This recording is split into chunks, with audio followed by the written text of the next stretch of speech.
Hola, queridos hermanos, estamos nuevamente en este encuentro de esta charla de hermanos de Soy Católico.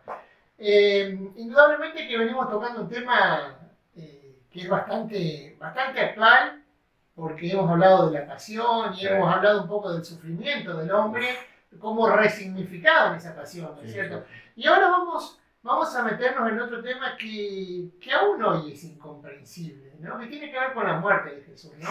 El proceso que llevó a la muerte de Jesús, ¿no? Y para ir siguiendo con estos pasos que estamos dando desde el Catecismo de la Iglesia Católica, para ir entendiendo un poquito más de cómo se fue dando la consumación de la salvación, no sé si se quiere. Claro, sí, es el corazón del misterio y por eso todas las preguntas que podamos hacernos tienen que servir para, no digo aclararnos, pero tirarnos ahí unos rayitos de luz para poder ir viendo, ¿no? Pero ir poniendo como señales en el camino que tenemos que seguir. Exacto. Así que luego de la presentación, vamos con el tema de hoy.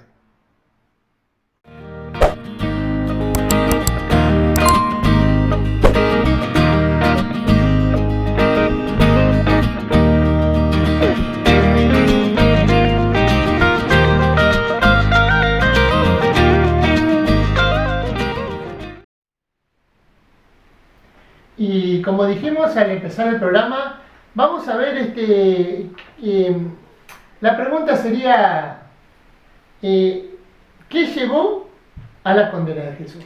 O sea, claro, ¿cuáles fueron las circunstancias, ¿no? que lo llevaron a Jesús a que tenga esa muerte de cruz, ¿no?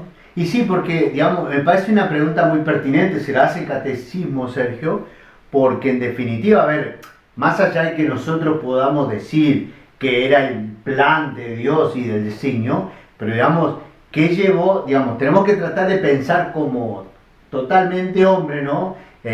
Por un instante, sacate de la cabeza que Jesús es el Hijo de Dios, y qué es lo que lleva a que este hombre, que mucha gente lo amaba y lo seguía, termine condenado a la cruz. Claro, era la peor de las ejecuciones. Exactamente, y condenado por el Imperio Romano, digamos, o mejor dicho, ejecutado por el Imperio en una de las muertes más atroces que estaba reservada a los que hacían actos de terrorismo contra el Imperio Romano, ¿no es cierto? Capaz que por ahí va un poco la clave también. Y bueno, ahí está, ¿no? Es decir, el catecismo nos señala tres aspectos de Jesús que son muy interesantes y que te invito a pensarlos, hermano, ¿no? Es la libertad de Jesús frente a la ley, la relación la relación que Jesús tiene con el culto judío, ¿no?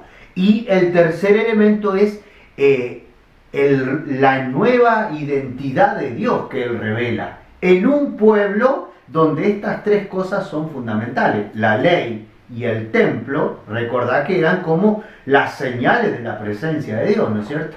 ¿No? Y por ahí podríamos decir que justamente este primer aspecto que hablas de la libertad, creo que es la gran enseñanza de Dios para los hombres, ¿no es cierto? Claro. Imagínate, a ver, la propuesta, digamos, ¿no? La ley judía era estricta, ¿no? Digámoslo. Recuerden, hermano, que en el tiempo de Jesús los más religiosos eran los fariseos, creo que ya lo dijimos alguna vez, ¿no? Eran como los más religiosos. ¿Vieron cuando están los ortodoxos que se dicen? Bueno, eran los fariseos.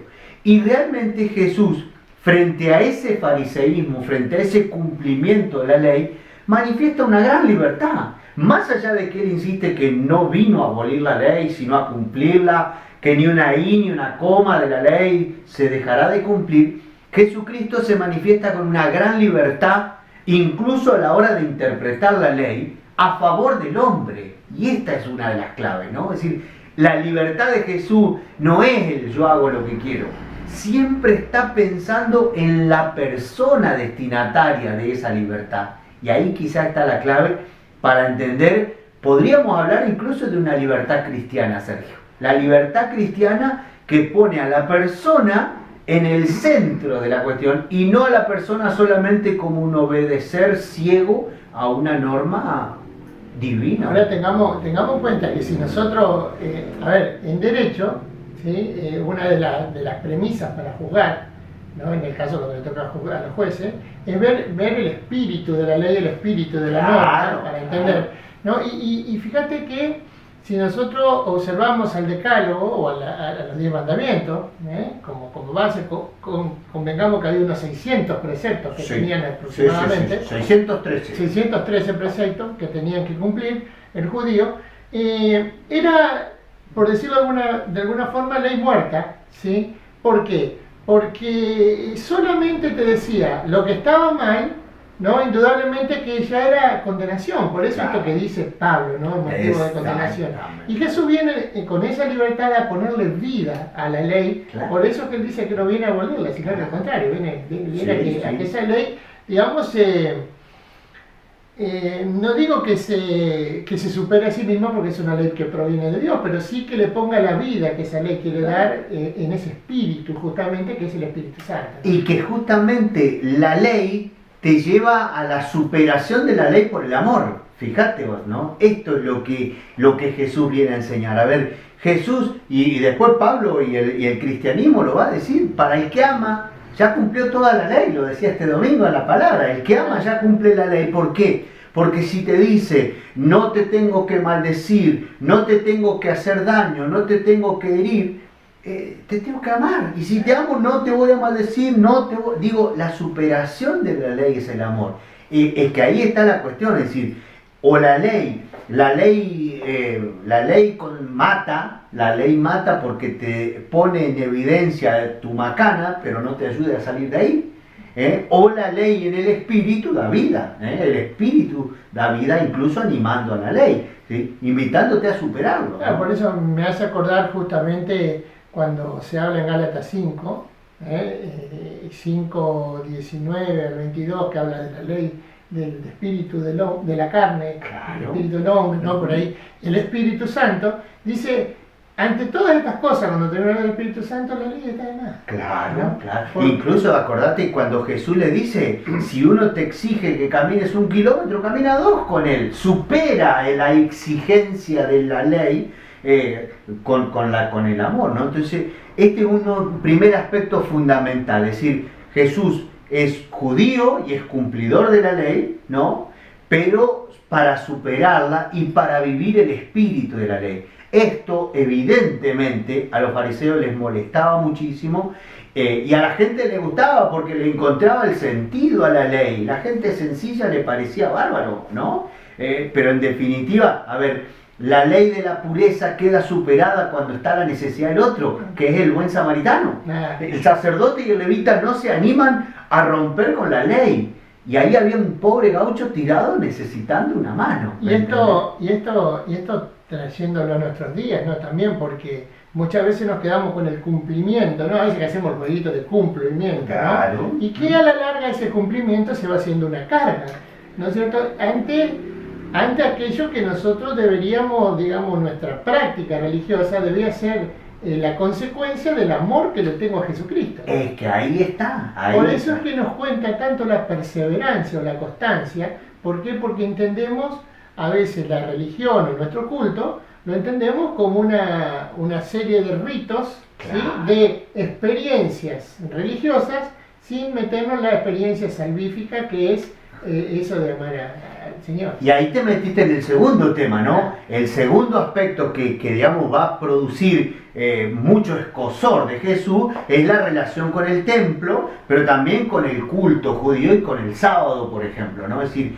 cuando Jesús dice que si el sábado está permitido, si a vos se te caía el buey en un pozo, obviamente el buey era una fuente de vida para mucha gente, vos tenías permiso para ir a sacarlo, porque, aunque sea sábado, pero no si era tu esposa la que se caía en ese pozo, o tu amigo, o tu hermano, ¿no? Entonces fíjate vos hasta dónde la casuística de la ley llegaba como a poner esta, digamos, ¿no? Puedo salvar mi burro o mi buey, pero no puedo salvar a mi hermano. Entonces fíjate, es decir, Jesús reacciona contra eso.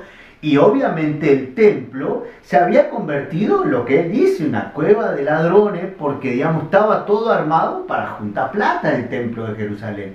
Y Jesús quiere recuperar el templo como la casa del Padre, ¿viste? Entonces obviamente, de hecho, fíjate vos, los 4 evangelios, uno de los pocos acontecimientos que aparecen en los 4 evangelios es la purificación del templo, aunque en los 3 sinópticos aparece al final, cuando después que Jesús entra a Jerusalén va a purificar el templo. Juan lo propone al comienzo, ¿te acordás? Las bodas de Caná, la purificación del templo, y después, entonces Juan lo propone como la manifestación de una nueva relación con Dios.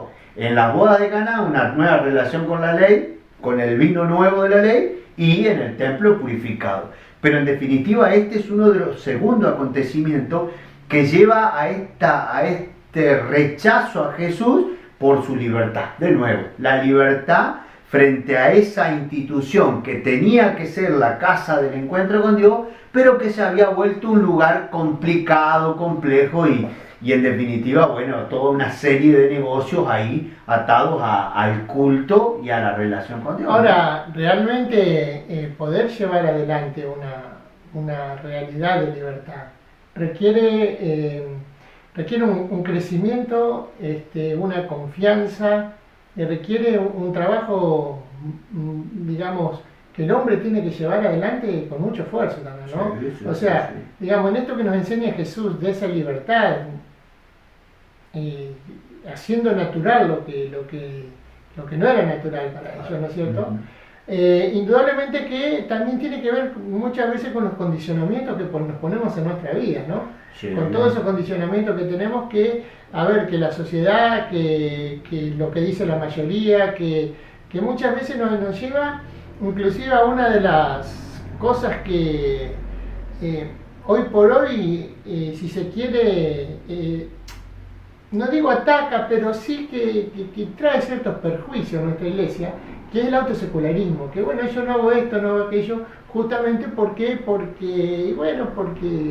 parece como que con el hecho de decir, bueno, yo no hago esto para que el otro no se ofenda, yo pierdo mi libertad. Claro. Y muchas veces estoy perdiendo de testimoniar eso que Dios me regaló, ¿no es cierto? Y creo que también está conectado lo que vos estás diciendo con de alguna manera el tercer aspecto, que es Jesús viene a revelar una identidad de Dios que molesta para el judío que pensaba, digamos, a ver, si vos eras fariseo y te esforzabas las 24 horas del día por estar cumpliendo la ley, viene Jesús y come con los pecadores, o dice que Dios prefiere a los pecadores. Entonces, obviamente, esta revelación del rostro de Dios que Jesús hace, echa por tierra todo el sacrificio fariseo, ¿me entendés? Y este es el tercer aspecto que señala el catecismo y que es acertadísimo, es decir, Jesucristo viene a presentar una nueva imagen de Dios, un Dios totalmente distinto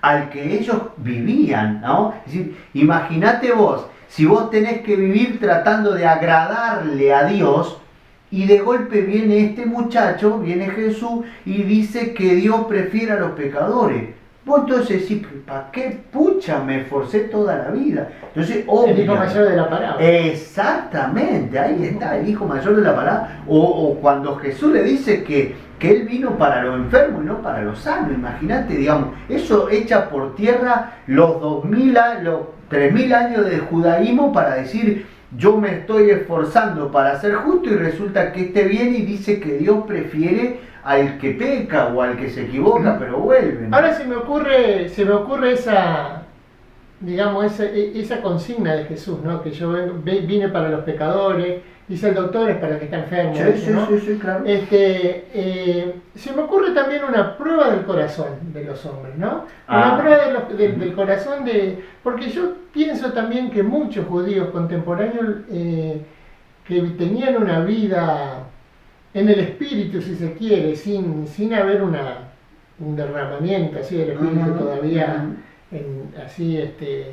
un bautismo en el espíritu, por decirlo de alguna forma, todavía, seguramente que lo tiene que haber entendido. Claro, y por eso yo creo que eran las multitudes que lo seguían, pero que muchas veces no les daba el cuero para vivir el fariseísmo que le proponían, ¿no? Vos acordate que en la sinagoga todos los sábados se leían la escritura y la explicaban, ¿no? Pero ¿qué pasa cuando Jesús va a la sinagoga? La gente quedaba sorprendida por la manera nueva de explicar la palabra. hablaba con otra autoridad, dice, ¿no? Es decir, pero porque explicaba la palabra de una manera que la entendían. Entonces ahí, hasta esto, digamos, la palabra de Dios deja de ser una propiedad de los intelectuales de la época para bajar a la realidad de la gente, que es lo que hace Jesús cuando predica con las parábolas o cuando te da esos ejemplos que vos decís, cualquiera lo entiende. Entonces, digamos, a ver, la libertad que Jesús tiene, obviamente para muchos era peligrosa, peligrosa. Y esto va a ser una de las claves. De hecho, ¿te acordás que, no me acuerdo en cuál de los evangelios, la acusación final a Jesús es, este quiere destruir el templo? Cuando el evangelio de Juan dice que Jesús se refería al templo de su cuerpo. Pero obviamente toman esto. Y claro, este viene a destruir nuestra religión. Este viene a destruir lo que habíamos construido con tanto esfuerzo, ¿no? Y yo creo, Sergio, digo, se me ocurre, en este momento lo pienso, que también este programa es un examen de conciencia para ver nuestra manera de vivir, la ley, el culto y qué imagen de Dios tenemos. Porque muchos de nuestros hermanos cristianos que eligen no ir al culto, se han quedado con una imagen del culto del tiempo del latín, lamentablemente. No, yo no voy a misa porque es aburrida. No, y está tan arraigado esto, sobre todo en las personas mayores, este domingo tengo que ir a oír misa, ¿no? Sí. Cuando el concepto que queremos poner es el de celebrar. Celebramos, si bien es cierto, el sacerdote, como en tu caso, le toca presidir, pero celebramos todos. Obviamente. Celebramos todos, ¿no? Porque es una congregación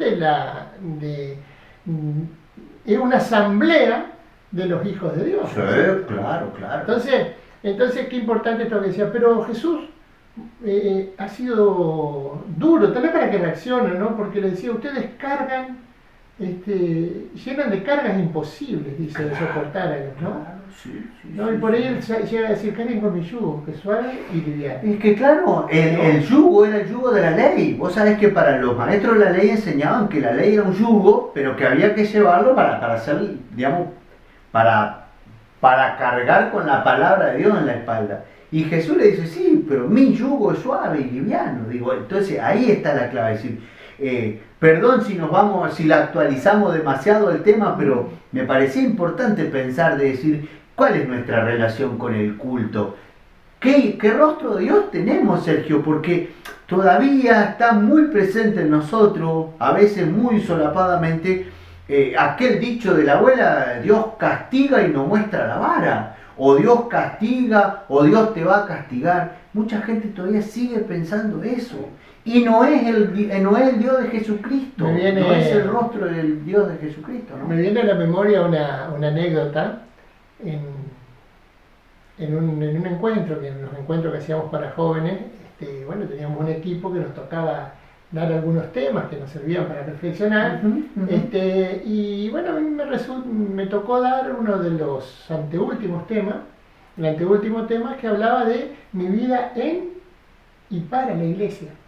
¿No? Entonces me acuerdo que ahí yo, bueno, digamos que esa fue una zancadilla que me hizo el Señor la primera vez que me tocó dar el tiempo. Digo una zancadilla porque, digamos, investigando, yo aprendí o empecé a amar a la iglesia. Entonces basé todo mi tema en esa palabrita que ya hemos dicho de la etimología de la palabra eclesía, de esa raíz griega ekkalein, que significaba llamar a los que están afuera, ¿no? Entonces entender a la iglesia como sacramento de salvación o como lugar que Dios se pensó para salvarnos, ¿no? Lo que estábamos afuera. Y me acuerdo que terminé dando todo el discurso, ¿no? Y le digo, y entonces, hermanos, le digo, como conclusión del tema, yo les digo, no sirve para nada comprometerse con la iglesia, sino que tenemos que armar la iglesia. Bueno, terminamos, ¿viste? Bueno, qué sé yo, me miran, me dicen los hermanos, por el tema, y me dice uno, che, ¿y ahora qué hablo yo? Que mi tema se llama el compromiso, decía, ¿no? Otro hermano, decía, como que el tema que se llama el compromiso, pero bueno, entonces entender al compromiso, digamos, es como decir, bueno, yo me uno a la causa y me pongo en esto, ¿no? Pero entender a la iglesia como eso que tenemos que amar. Eso, yo creo que nos estamos adelantando un poco Sí, porque sí, después sí, vamos a sí. hablar de la iglesia, Sí. pero digamos, muchos de nuestros hermanos también tienen la idea de la iglesia como una cantidad de requisitos y de normas a cumplir, ¿no? Entonces, obviamente, eso se convierte en un obstáculo para encontrarse con Dios.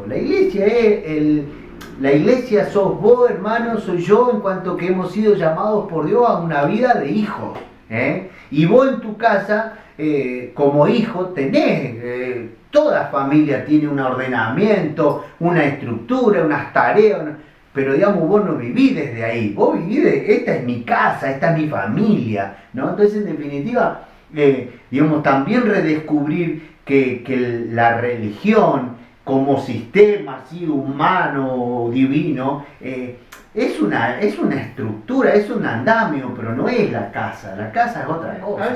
A veces por ahí nos queda algún virus perdido, farisaico, por ahí, ¿no? Pero más de uno. Entonces vamos a pedirle al Señor que así como le pedimos que nos saque de esta pandemia del coronavirus, también que bueno, que también nos libre de ese virus de a veces,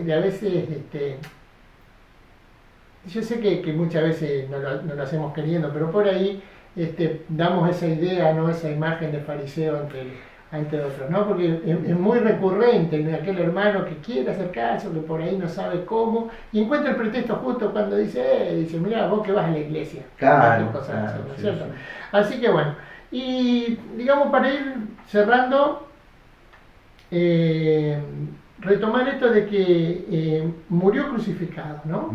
Jesús. Sí, porque de alguna manera, Sergio, todo esto que estamos diciendo, a ver, puede ser que lo haya llevado a la muerte a Jesús, digamos, por odio, por venganza, a la libertad de este muchacho, ¿no? Digo, la humanidad está atravesada por gente que ha sido condenada por vivir de otra manera, ¿no? Uh-huh. Pero en definitiva no terminamos de explicar ¿y por qué murió? ¿Por qué murió Jesús?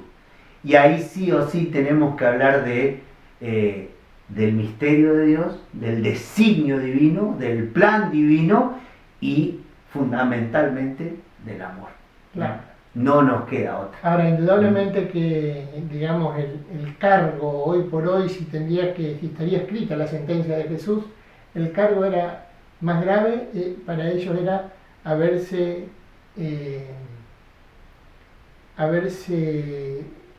reconocido a sí mismo hijo de Dios. Sí, claro, sí. Dice que es hijo de Dios, claro.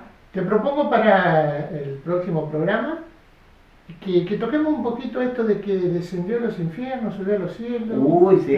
Vamos a tocar ese tema. Sí, así, claro. Así seguimos escudriñando en esto tan fascinante que es esta fe, este credo, esto que nos enseña la iglesia, ir descubriéndonos más a ese designio y sacrificio de amor que Jesús tuvo por vos, por mí, por los que pasaron y por los que vendrán. Exacto.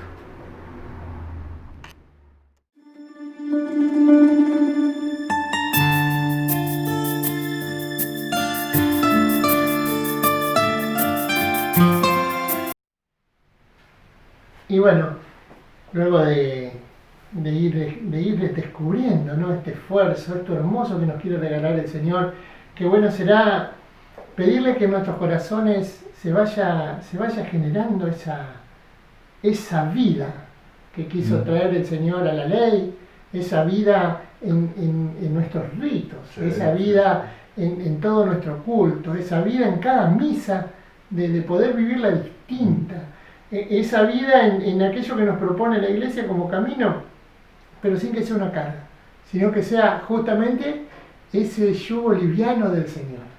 Y cómo combinar en nuestra vida la libertad y el amor, ¿no? ¿Qué es? ¿La libertad que te lleva al amor o el amor que te lleva a la libertad? Es un ida y vuelta, un círculo virtuoso ahí de evangelio, ¿no? Es decir, la libertad frente a aquellas cosas que nos atan y que no nos dejan ser libres, ¿no? Porque en definitiva también estamos atados a veces a algunos miedos o a algunos temores, y por ahí también, si se animan a revisar, decir, ¿a qué le tengo miedo?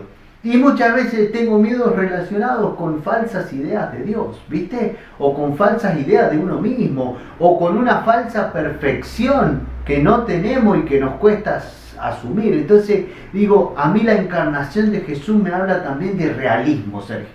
Ser realista, decir, que soy, esto soy, con estos defectos, pero también con estos dones, con estas virtudes.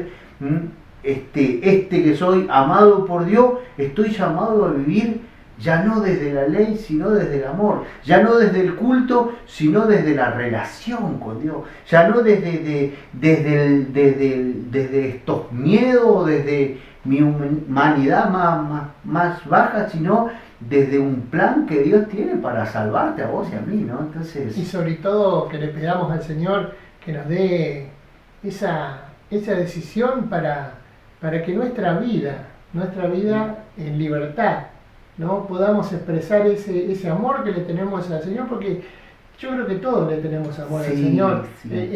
Y de aquellos que se sienten más amados por el Señor, que los otros puedan ver. Hay un santo que dijo, cuando ya no sepa más cómo predicar, dice, utiliza las palabras. Claro, San Francisco, sí, ¿no? sí. Refiriéndose a que la vida de uno debería ser ese manifestar al Señor, ¿no? Y por esto, y pedirle a Dios que también Él vaya corrigiendo en nosotros nuestras falsas ideas de Él, ¿no? Es decir, es el Espíritu de Dios, como dice San Juan en el Evangelio de Juan, en capítulo, ahí, en el discurso de despedida, 14, 15, 16, por ahí, dice, el Espíritu les revelará y les enseñará. Entonces, hermano, muchas veces traemos una imagen de Dios que está tergiversada, torcida, errada, a veces hasta por el catecismo, por experiencias malas que hemos tenido, ¿no? Entonces, decirle a Dios, Señor, revelame tu rostro, muéstrame tu rostro, como el libro del Padre Larrañaga, muéstrame tu rostro, Señor, porque a veces estoy equivocado con la idea que tengo. Cuando a veces nos hacemos un prejuicio, ¿viste? Yo no te conozco, pero no me cae bien aquel. Y después cuando te conozco, mira, yo estaba equivocado. ¿Viste? Cuando te permitís conocer a la persona, habría que hacer lo mismo con Dios. Muéstrame tu rostro, Señor, quiero conocerte para ver si es cierto eso que Jesús vivía, para ver cómo vivía Jesús la relación con vos, y yo quiero vivir la parecida, ¿no? Amén.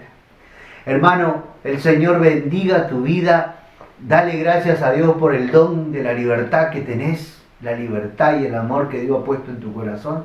Son dones de Él, pero que hay que hacerlo funcionar y laburar, ¿sí? El Señor bendiga tu vida y tu semana en el nombre del Padre, del Hijo y del Espíritu Santo. Amén. Y nos volvemos a encontrar, si Dios quiere, en un próximo programa para seguir descubriendo a nuestro Señor Jesucristo.